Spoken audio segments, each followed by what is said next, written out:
zéro, ah, tu es zéro,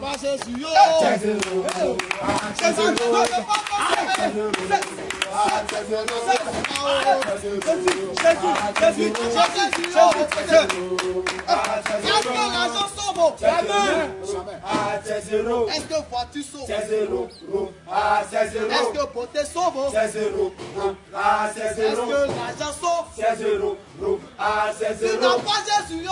c'est zéro, Ah,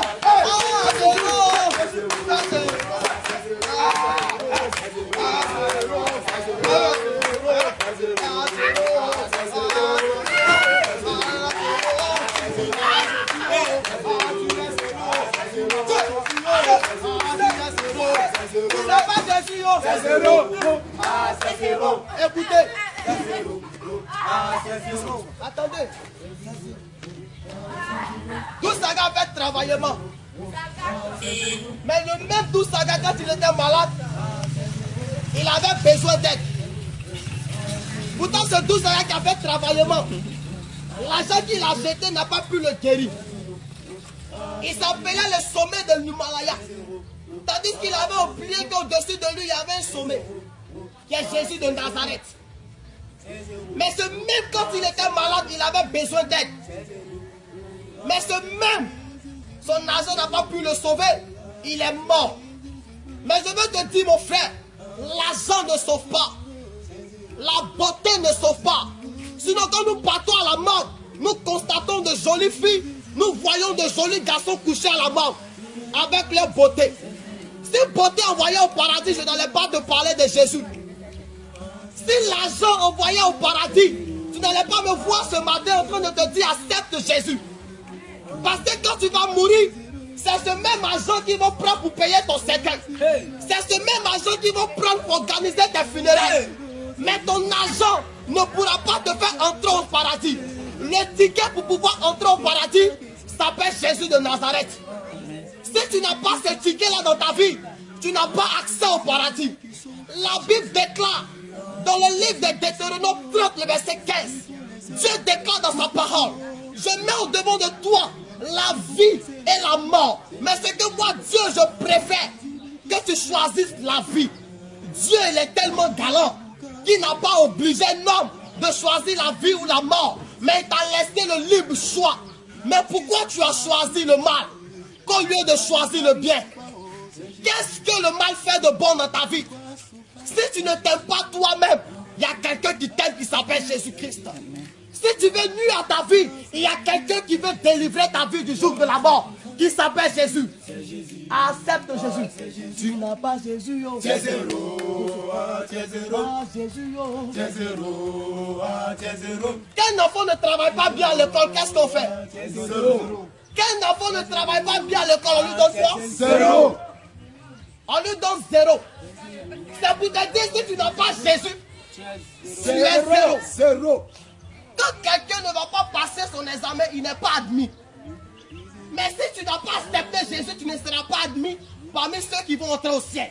Le Seigneur veut délivrer ton âme de la mort. La Bible déclare qu'il est la vie. Il est la vie. Jésus-Christ est la vie.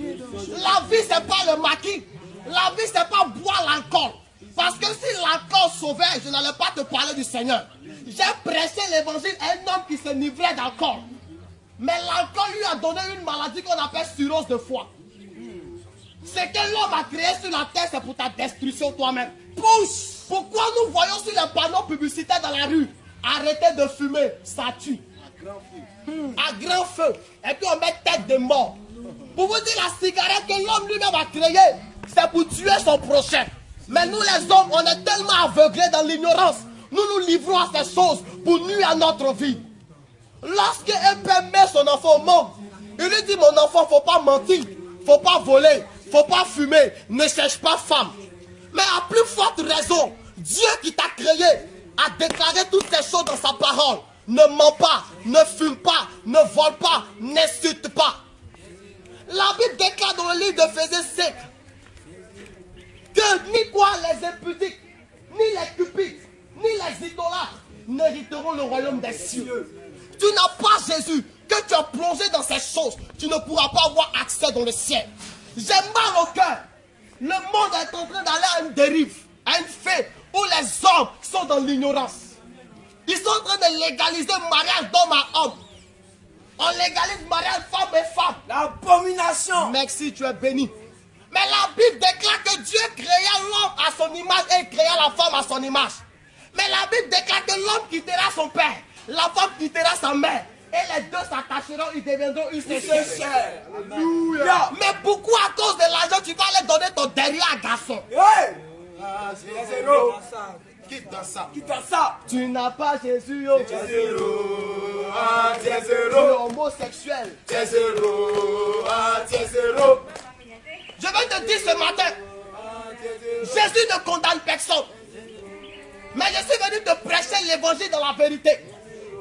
Je ne suis pas venu te dire, viens dans mon église, tu vas travailler. Viens dans mon église, tu vas te marier. Viens dans mon église, tu seras un homme célèbre. Mais viens, accepte Christ, tu auras le salut. Parce qu'on ne vient pas à l'église pour travailler, pour se marier. L'église n'est pas une société d'embauche. L'église n'est pas une agence de mariage. Mais à l'église se trouve Jésus pour te donner le ciel. Alléluia. Si tu n'as pas encore Jésus-Christ, c'est le moment de lui donner ton cœur. Il est le seul qui peut te faire sortir. Si tu es dans le désespoir ce matin, parce que tu as eu l'opportunité de vivre, mais tu ne sais pas pourquoi tu t'es réveillé. Tandis qu'il y a des gens comme toi qui sont restés couchés et on ne parle plus d'eux aujourd'hui. Dans la mort. Tu ne sais pas ce que demain te réserve, mon frère. Tu ne sais pas ce que demain te réserve, ma soeur. La mort ne connaît pas petit ou grand. La mort ne connaît pas gros ou mince. La mort ne connaît pas riche ou pauvre. La mort ne connaît pas si tu dors dans du duplex ou dans une maison en bois. La mort ne connaît pas si tu habites dans un quartier résidentiel ou dans un bas quartier. Mais la mort ne connaît pas ton identité. Il ne te demandera pas la permission pour pouvoir entrer dans ta vie aussi. Hey.